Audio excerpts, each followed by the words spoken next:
Everyone, आप लोग कैसे? आप सभी अच्छे होंगे। आज मैं you are my dream episode number 9 Hindi में लाइव। पसंद है तो लाइक कमेंट सब्सक्राइब जरूर कीजिएगा। ओके दोस्तों, मैं स्टोरी स्टार्ट करती हूँ। स्टोरी के लास्ट एपिसोड में ये दिखा था कि जहाँ पे स्वांगली सीजी सब मिलकर एक दूसरे से बातें कर रहे थे। फिर बीसीओ स्वांगली को अपने कंधे पर उठा के वहाँ से चले जाता है। फिर स्वांगली बोलता है बीसीओ को कि तुम क्या कर रहे हो। फिर बीसीओ बोलता है कि तुम मेरा इधर ही इंतजार करना, मैं आते समय तुम्हारे लिए केक लाऊंगा। ये सुन के स्वांगली हैरान होता है। अब पूछता है बीसीओ से कि तुम्हें कैसे पता कि मुझे केक पसंद है। फिर बीसीओ बोलता है केक के लिए डाउन पेमेंट के रूप में मैं ये लूंगा। फिर बीसीओ स्वांगली को किस कर लेता है, फिर वहाँ से लेकर जाता है।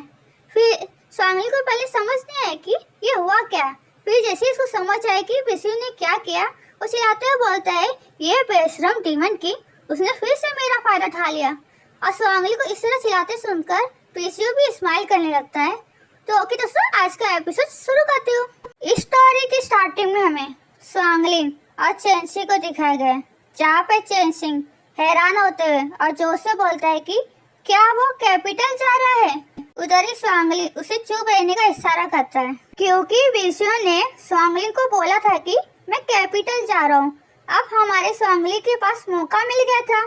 तो स्वांगली चेंसी को बोलता है कि हमें इस मौके का फायदा उठाना चाहिए और इस दुनिया से अपनी दुनिया में जाने का कोई न कोई रास्ता ढूंढना चाहिए। फिर चेंसी पूछता है स्वांगली से कि हम इसे कैसे कर पाएंगे। फिर स्वांगली ब्रेसलेट को दिखाते हुए बोलता है दरअसल मुझे संदेह है कि इस ब्रेसलेट का हमारे पास जाने से कुछ तो लेना देना है, क्योंकि इसके फर्स्ट एपिसोड में दिखाया था जैसे ही स्वांगली ने इस ब्रेसलेट को पहना तभी आसमान में एक नीला कलर का रोशनी आया, जो कि सब कुछ अपने अंदर खींच लिया था।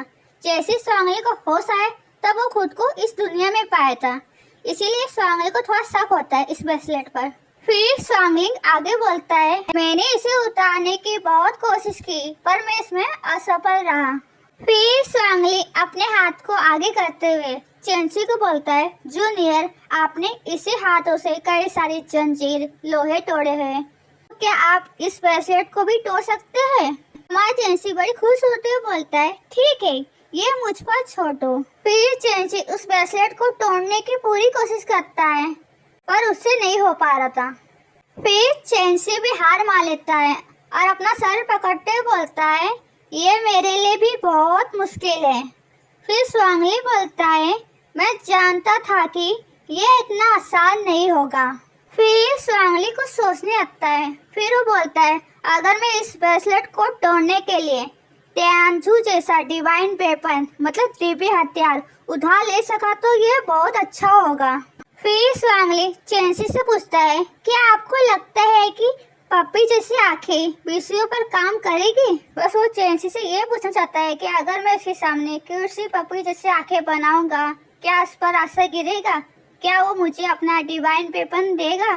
फिर चेंसी बोलता है भूल जाओ, वो तो डीमन किंग है, जब तुम भाग गए थे वो कितना डर गया था और डिवाइन वेपन को तो तुम्हें कभी उधार में नहीं देगा। फिर स्वांगली हंसते हुए बोलता है ये तो सच है। फिर चेंसी पूछता है लेकिन सीनियर, क्या यहाँ रहना इतना बुरा है, हम यहाँ कल्टीवेट भी कर सकते हैं, क्योंकि जो चेंसी है ना उसे अब इधर अच्छा लगने लगा है और वो सीजी को छोड़कर नहीं जाना चाहता। फिर चेंसी बोलता है आप भी पहले यहाँ पर रहते थे ना।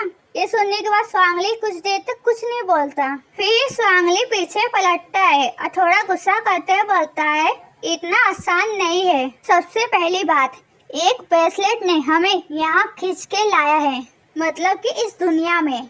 फिर वो आगे बोलता है कुछ ह्यूमन कल्टीवेटर्स ने हम सब पर हमला कर दिया था और वो चाहते थे कि मुझे जिंदा पकड़ लिया जाए। फिर वो आगे बोलता है मैं इस क्रॉसओवर पर विश्वास करता हूँ। स्वांगली के कहने का मतलब कि जरूर किसी की साजिश है और किसी ने करवाया है। फिर स्वांगली चेंसी को समझाने लगता है और बोलता है कि देखो जब हम बाहर घूमने फिरने के लिए जाते हैं उस समय दुश्मन छुपे रहते हैं और सबसे सुरक्षित तरीका ये है कि हमें अपनी दुनिया में वापस जाना होगा।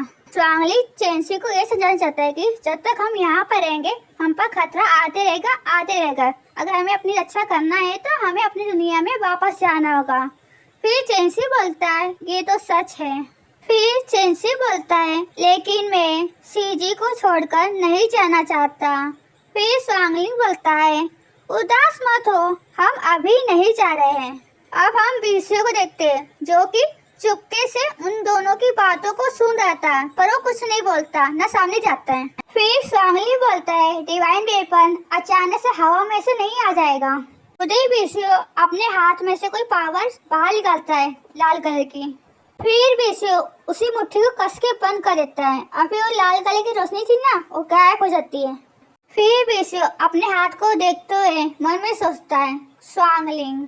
अब हमें 4 घंटे का बाद का सीन दिखाया गया है। फिर सीजी स्वांगली और चेंसी के पास आती है और फिर पूछती है कि क्या आप दोनों मेरे साथ कैपिटल जाना चाहते हो। फिर चेंसी सीजी से पूछता है कि आप कैपिटल क्यों जा रहे हो। फिर सीजी खुश होते हुए बोलती है निश्चित रूप से त्योहार के लिए। ओके दोस्तों, आज का एपिसोड यही फिनिश करती हूँ। पसंद है तो लाइक कमेंट सब्सक्राइब जरूर कीजिएगा। मिलते हैं नेक्स्ट एपिसोड में। Thank you so much. Tata and bye bye, see you.